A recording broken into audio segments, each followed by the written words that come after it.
Let's start with a simple truth that most people ignore. Your perspective is the entire cheat code to manifestation. It's not about how much you affirm, how many techniques you do, or how long you've known the law. It's about the lens you use to interpret everything that happens around you. That lens is your state, and your state is what becomes your reality. Everyone keeps trying to change circumstances while holding on to the same point of view. But perspective is the manifestation. You're never reacting to reality, you're reacting to your perception of it. The law doesn't respond to facts, it responds to perspective. It shows you, moment by moment, what state you've been faithful to. Nothing more, nothing less.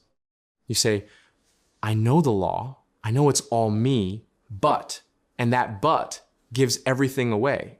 Because whatever follows the but is usually the circumstance you've decided is bigger than you.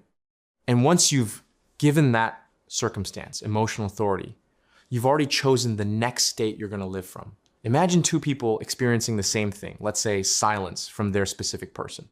One thinks they're probably busy, they always come back. The other thinks they're rejecting me again. It's the same event, yet one person is in a state of being chosen, while the other is in a state of being abandoned. Guess which one reality mirrors back? That's why you'll hear me say again and again, you don't change reality first. You change meaning first. And when you stop giving painful meanings to neutral events, your reality stops needing to prove those meanings true. That's the shift no one wants to make because it demands radical self-honesty. Let's talk about third parties because that's where most people's self-concept gets exposed. A third party doesn't come to punish you. A third party shows you what you believe about yourself in relationships. They are not competition, they are a mirror. That mirror reveals assumptions like, I'm not chosen, I'm replaceable, I always come second. That's all that's happening. The mistake people make is they attack the mirror instead of changing who's standing in front of it. They affirm, I am chosen, I am loved, I am the one, for hours. But deep inside, their emotional loyalty is still to the identity of someone who gets left. And you cannot affirm your way out of an identity you're still emotionally attached to. You do not manifest what you want, you manifest what you are loyal to. And if you keep being loyal to the story of being wronged, ghosted, betrayed, overlooked, or replaced, then that's exactly what life will show you again and again. Not because the universe is cruel, but because you're still reacting as that old self. Your reactions are louder than your affirmations, always. When you say, but what if they're seeing someone else? Or what if they unfollowed me? Or what if they said this or did that? You're still operating from the mindset that facts matter more than state. The law doesn't respond to your what ifs. It responds to your conclusions. And let's be honest, most of your conclusions are soaked in fear, lack, and urgency. Whenever you feel like you have to act fast, fix something, check something, stalk them, or constantly repeat affirmations just to stay calm, you're signaling one thing: it's not done. And because you keep insisting it's not done, life keeps showing you that it isn't. Think about it. You never obsess over something you're certain belongs to you. You don't wake up anxious wondering if the sky will show up today. You expect it. That quiet expectation is self-concept. See, most people confuse self-concept with surface-level confidence affirmations. But your true self-concept is what you quietly expect the world to mirror back to you. It's the role you assume the character you play on autopilot. Do you see yourself as the one who gets chosen or the one who hopes? Are you the one who is pursued or the one who waits? Your life keeps answering that question through every experience you have. And here's the truth. You don't need to fix every wound to change your state. You just need to decide right now who you are and stop entertaining thoughts that belong to the old you. Every time you replay pain or check for validation, you're keeping that old self alive. But here's the tricky part. Circumstances that validate your old identity feel real, and letting go of them feels uncomfortable because your nervous system is addicted to familiar pain. There's a strange comfort in replaying the same sad story. It feels safe to be the one who was wronged, because at least that version of you knows who she is. Until you decide you want your desire more than you want to be right about your pain, you'll stay there. That's why victim mentality is the most socially accepted form of self-sabotage in manifestation.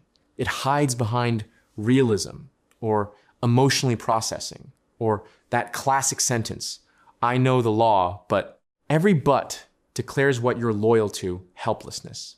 You're loyal to the belief that something outside of you still decides what's possible. And that single belief ruins more manifestations than anything else. Because the moment you see yourself as a victim of your emotions, timing, the universe, or other people, you've stepped out of creator mode. And the law can only mirror what you are being, not what you wish you were being. Now let's clear this up. Victim mentality isn't about feeling pain. Feeling hurt, crying, or grieving are human functions. Victim mentality is an identity, a recurring story. It's when you say, this happened to me, therefore I can't have what I want until they change. You've declared yourself powerless until something external saves you. But the law doesn't respond to fairness or morality. It doesn't reward who's right or wrong or who deserves. It reflects identity. If your assumption is, I'm the one who waits, your life will keep giving you reasons to wait. If your assumption is, I'm the one others have to choose before I can feel secure, you'll always be waiting for confirmation. You can be morally right and still manifest nothing. Brutal? Yes. But liberating too, because it means your power doesn't depend on anyone's behavior. You hold the reins, always. Let's circle back to third parties for a moment, because this topic triggers almost everyone. The reason they hurt so much is not because they exist, but because they trigger that deep assumption of helplessness. They poke at the belief that love, validation, and being chosen live outside of you. Suddenly, your inner dialogue turns into, they picked someone else, so I can't have what I want anymore. And in that one sentence, your state is revealed. You think their choice defines your outcome. As long as you believe other people's decisions outrank your inner authority, you'll stay stuck in cycles of loss and waiting. That's what helplessness does. It's seductive. Because if you're helpless, you don't have to decide. You don't have to persist. You don't have to take ownership of your assumptions. You can just sit back and scroll, dissect, and overthink while convincing yourself you're doing the work. But here's the cold truth. No one is coming to save your reality for you. Not a technique, not time, not even the universe. The law doesn't care about effort or suffering. It only reflects who you're being. And being helpless is still being something. The most dangerous sentence in manifestation is, there's nothing I can do, because that sentence itself creates the condition of powerlessness. And then your reality faithfully reflects it back. The law will always confirm your assumptions, even when they disempower you. That's why the game is never about changing circumstances. The real work is reclaiming interpretation. When you change your interpretation, the entire script of your life rearranges itself.